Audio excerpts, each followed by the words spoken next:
નમસ્કાર મિત્રો, આપણે આજે જોઈશું ધોરણ 6 વિષય છે ગણિત પ્રકાશ અને પ્રકરણ છે 3 સંખ્યાની રમત, જેમાં બુક સોલ્યુશન કરીશું. જેમાં બુકમાં જે દાખલાઓ આપેલા છે વિચારો અને સમજો હેઠળ તે દરેક દાખલાઓનું આપણે સોલ્યુશન કરીશું. તો તમને વિડીયો ગમે તો લાઈક, કોમેન્ટ અને શેર કરજો. ચેનલને સબસ્ક્રાઈબ કરજો. Thank you so much. તો ચાલો જોઈએ ચેપ્ટર 3 સંખ્યાની રમત. તો મિત્રો, આપણે સંખ્યાનો ઉપયોગ થતો હોય તેવી વિવિધ પરિસ્થિતિઓ વિશે વિચારીએ જેમાં સંખ્યાઓનો ઉપયોગ થાય છે. તેવી 5 અલગ અલગ પરિસ્થિતિઓની યાદી બનાવો. તમારા સહપાઠીઓએ કઈ યાદી તૈયાર કરી છે તે જુઓ, તેની આપલે કરો અને ચર્ચા કરો. તો મિત્રો, અહીંયા આપણે સંખ્યાનો ઉપયોગ થતો હોય એવી 5 સંખ્યાઓ કાઢવાની છે. 5 અલગ અલગ પરિસ્થિતિઓની યાદી બનાવવાની છે કે જેમાં આપણે સંખ્યાનો ઉપયોગ કરીએ છીએ. જેવી રીતે કે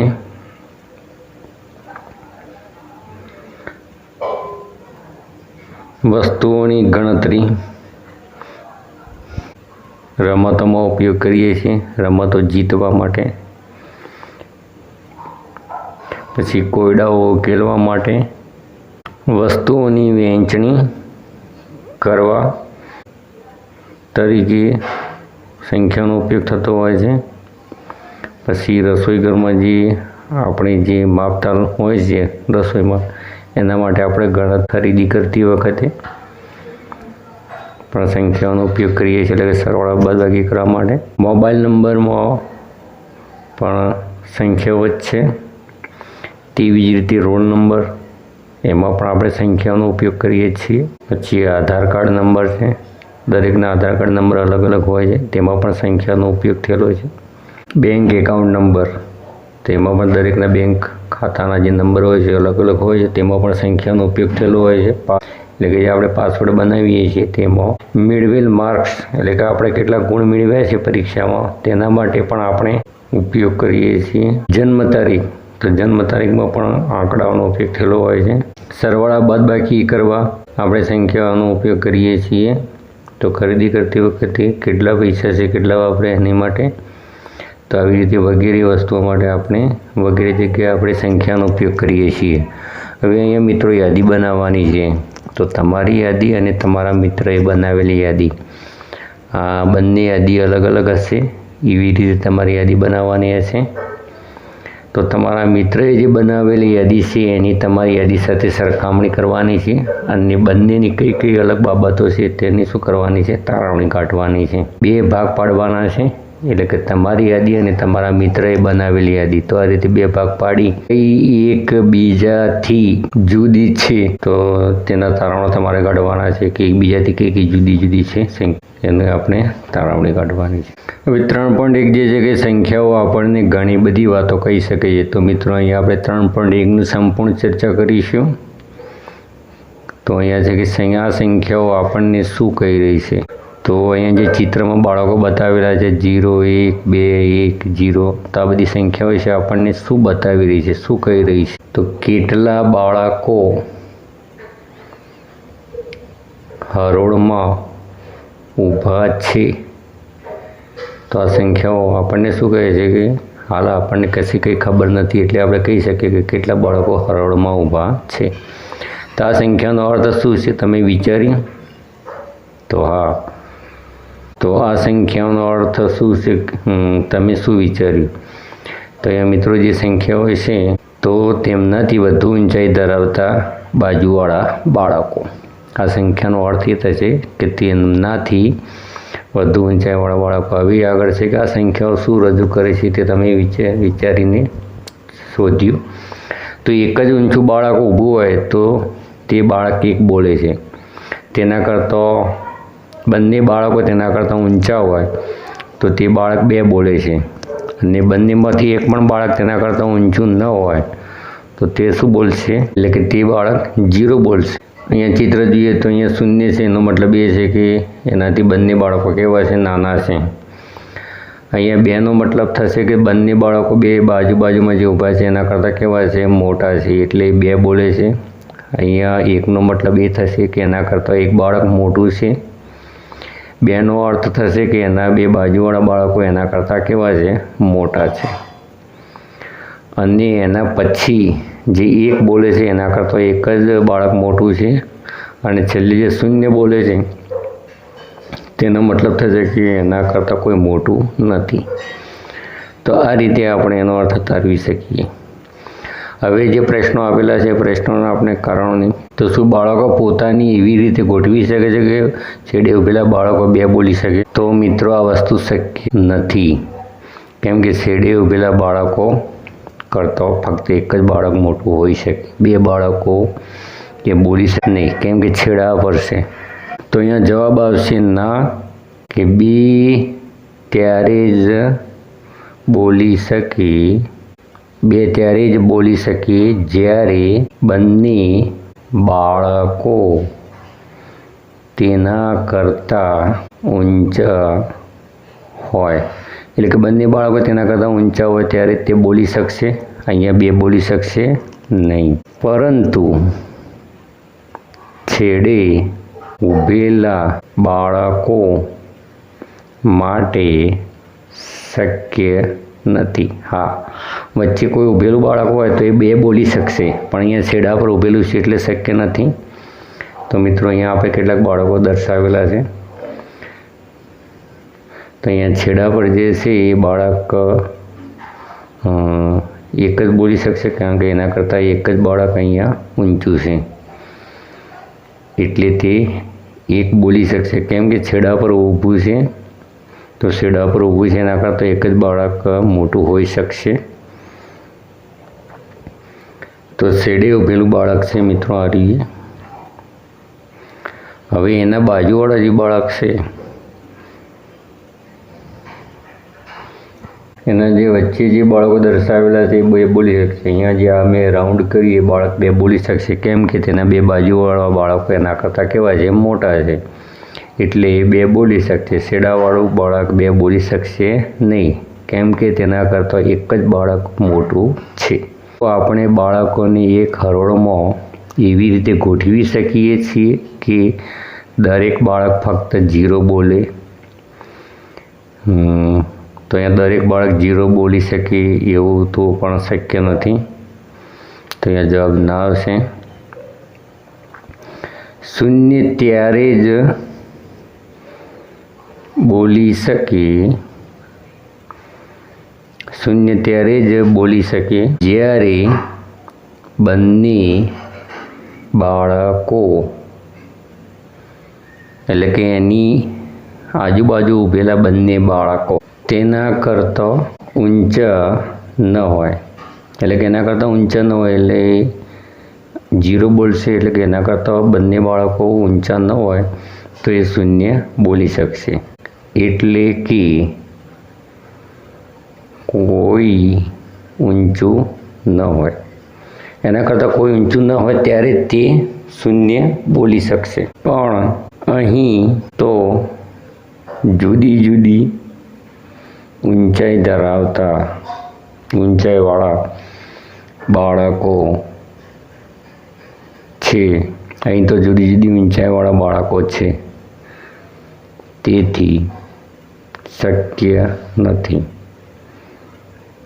જો બધા જ બાળકો સમાન હોય તો તે શૂન્ય બોલી શકે. એટલે કે મિત્રો અહીંયા બધા જ બાળકો એક જ સરખી ઊંચાઈના હોય તો શૂન્ય બોલી શકશે, કેમ કે તેમના કરતાં કોઈ ઊંચું નથી કે તેમના કરતાં કોઈ નાનું નથી. અહીંયા બધા જ બાળકો સમાન હોય તો તેઓ 0 બોલી શકે. તો અહીંયા દરેક બાળક 0 બોલી શકે એ રીતે આપણે ગોઠવણી કરી શકીએ એમ નથી, કેમ કે દરેક અહીંયા જે બાળકો આપેલા છે એ જુદી જુદી ઊંચાઈવાળા બાળકો છે. તો પ્રશ્ન નંબર 2નું સોલ્યુશન હતું. પ્રશ્ન 3 છે કે શું બે બાળકો એકબીજાની બાજુમાં ઊભા રહીને સમાન સંખ્યા બોલી શકે? તો મિત્રો હા. તો હવે કેવા સંજોગોમાં સમાન અંક બાજુમાં ઊભા રહીને સમાન સંખ્યા ક્યારે બોલી શકે તે આપણે જોઈશું. અહીંયા બે બાળકો ને સમાન સંખ્યા બોલે તે રીતે આપણે ઊભા રાખવાના છે. તો આ પરિસ્થિતિ શક્ય છે? હા. તો મિત્રો આપણે ઉતરતા ક્રમમાં બાળકોને જો ગોઠવણી કરીએ તો તેઓ સમાન સંખ્યા બોલી શકે. દાખલા તરીકે અહીંયા આપણે બાળકોની ગોઠવણી કરીએ તો અહીંયા ઉતરતો ક્રમ છે, તો દરેક બાળક એક જ બોલશે, કેમ કે એમના કરતાં એક જ ઊંચું હશે અહીંયા. અને છેલ્લું બાળક શું બોલશે? એક બોલશે, પણ પહેલું જે બાળક છે એના કરતાં કોઈ ઊંચું નથી એટલે શૂન્ય બોલશે. એટલે કે અહીંયા બે બાળકો એક બોલી શકે, બે બાળકો એક બોલે છે. સમાન સંખ્યા બોલે છે. તો અહીંયા જે છેલ્લા બે બાળકો છે એ સમાન સંખ્યા બોલે છે. પહેલું બાળક શૂન્ય બોલશે, બાકીના બધા એક એક એક એક એ રીતે 4 બાળકો બોલી શકશે. 6 બાળકો હોય તો 5 બાળકો એક એક બોલશે, અને જે સૌથી ઉપર હશે એટલે કે પહેલા નંબરમાં હશે એ શું બોલશે? શૂન્ય. 5 બાળકોના એક સમૂહમાં બધાની ઊંચાઈ ભિન્ન છે. શું તો એવી રીતે ઊભા રહી શકે કે તેમાંથી 4 બાળકો એક બોલે અને છેલ્લે શૂન્ય બોલે? શા માટે અથવા શા માટે નહીં? તો મિત્રો અહીંયા જવાબ હા આવશે. ચડતા ક્રમમાં આપણે બાળકોને ગોઠવીએ તો 4 બાળકો એક બોલશે અને જે છેલ્લું બાળક છે શૂન્ય બોલશે. તો મિત્રો અહીંયા ચડતા ક્રમમાં આપણે બાળકોને ઊભા રાખીએ તો 4 બાળકો એક બોલશે અને છેલ્લું બાળક શું બોલશે? શૂન્ય બોલશે, કેમ કે તેના કરતાં કોઈ ઊંચું હશે નહીં. તો હા, ચડતા ક્રમમાં શક્ય છે. તો એ ચડતા ક્રમમાં આપણે બાળકોને ગોઠવીએ તો ચડતા ક્રમમાં પહેલાં નાની સંખ્યા છે, તેના કરતાં મોટી, તેના કરતાં મોટી, તેના કરતાં મોટી, એ રીતે આપણે ચડતો ક્રમ ગોઠવીએ છીએ. તો અહીંયા દરેક બાળક કરતાં એક બાળક કેવું છે? મોટું છે, એટલે દરેક બાળક એક એક બોલશે. પહેલું, બીજું, ત્રીજું અને ચોથું બાળક જે છે એ એક એક એક બોલશે, કેમ કે તેમના આજુબાજુમાં એક જ બાળક તેના કરતાં ઊંચું છે.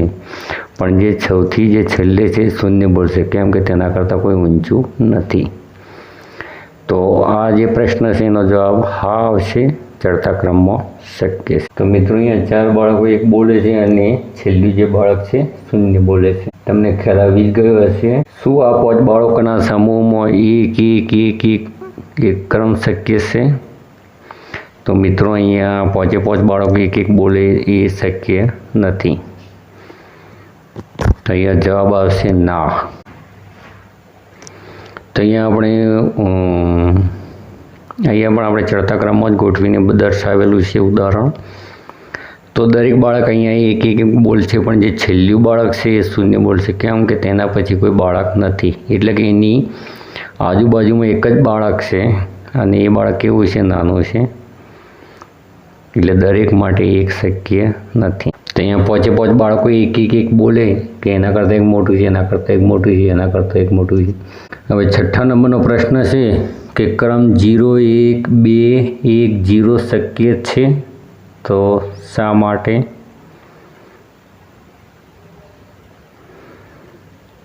તો મિત્રો આ રીતે આપણે ક્રમમાં બાળકોને ગોઠવી શકીએ છીએ. શા માટે નહીં? ના હોય તો કેમ નથી? અને છે તો ક્રમ શક્ય છે તો કેમ શક્ય છે? તો બંને પ્રશ્નો છે. તો હા, 0 1 2 1 0 આ રીતે આ પેટર્નમાં આપણે બાળકોને ઊભા રાખી શકીએ છીએ. પહેલું બાળક ઊંચું હશે, બીજા નંબરનું બાળક એના કરતાં નીચું હશે, ત્રીજું બાળક એના કરતાં પણ નીચું હશે. એટલે એ પહેલા નંબરનું બાળક શૂન્ય બોલશે, બીજા નંબરનું બાળક 1 બોલશે, અને ત્રીજા નંબરનું બાળક છે એના કરતાં 2 ઊંચા બાળકો દર્શાવવાના છે. એટલે કે એના કરતાં ચોથા નંબરનું બાળક ઊંચું બતાવવું પડશે, એટલે અહીંયા 2 આવશે, કેમ કે એના કરતાં 2 બાળકો ઊંચા થઈ ગયા. તો અહીંયા ચોથા નંબરનું જે બાળક છે 1 બોલશે અને 5મા નંબરનું બાળક એના કરતાં ઊંચું બતાવીએ એટલે શું બોલશે? 0 બોલશે. તો અહીંયા જે 4થા નંબરનું બાળક છે 1 બોલશે અને 5મા નંબરનું જે બાળક છે 0 બોલશે. તો આ રીતે આપણે ગોઠવણી કરી શકીએ જેથી 0 1 2 1 0 પેટર્નમાં બાળકોને ઊભા રાખી શકાય. તો ઊંચું, તેના કરતાં નીચું, તેના કરતાં પણ નીચું, એના કરતાં ઊંચું, એના કરતાં ઊંચું, એ રીતે આપણે પેટર્નમાં ગોઠવી શકીએ. તો આ વસ્તુ શું છે? શક્ય છે. તો આ જે ક્રમ આપેલો છે 0 1 2 1 0 એ રીતે આપણે બાળકોને આ રીતે રાખીએ તો આ ક્રમ શક્ય બને. અને 7મા નંબરનો પ્રશ્ન છે કે તમે 5 બાળકોને કેવી રીતે પુનઃ ગોઠવણી કરશો જેથી મહત્તમ બાળકોની સંખ્યા 2 બોલે. તો અહીંયા 5 બાળકોને પુનઃ ગોઠવણી કરશો કે જેથી તમે મહત્તમ બાળકો સંખ્યા 2 બોલે. તો મિત્રો આ રીતે આપણે ગોઠવણી કરીએ. એક ઊંચું નીચું, ઊંચું નીચું, ઊંચું નીચું, એ રીતે આપણે ગોઠવણી કરીએ તો અહીંયા જે પહેલા નંબરનું બાળક છે 0 બોલશે, બીજા નંબરનું બાળક 2 બોલશે કેમ કે એના કરતાં 2 ઊંચા છે, ત્રીજા નંબરનું બાળક છે 0 બોલશે કારણ કે એની આજુબાજુમાં બાળકો કેવા છે? નાના છે. ચોથા નંબરનું બાળક 2 બોલશે અને 5મા નંબરનું બાળક શું બોલશે? 0 બોલશે કેમ કે એના કરતાં કોઈ ઊંચું નથી. તો અહીંયા મહત્તમ 2 મળી શકે. તો અહીંયા 2 બાળકો 2 બોલે છે, 2 બોલશે કેમ કે અહીંયા 2 બાળકો એવા છે કે એમના કરતાં 2 બાળકો કેવા છે? મોટા છે. એટલે કે પહેલાં ઊંચું નીચું, ઊંચું નીચું, ઊંચું, એ રીતે તમે ગોઠવણી કરશો તો 2 બાળકો 2 બોલશે. તો thank you so much for watching.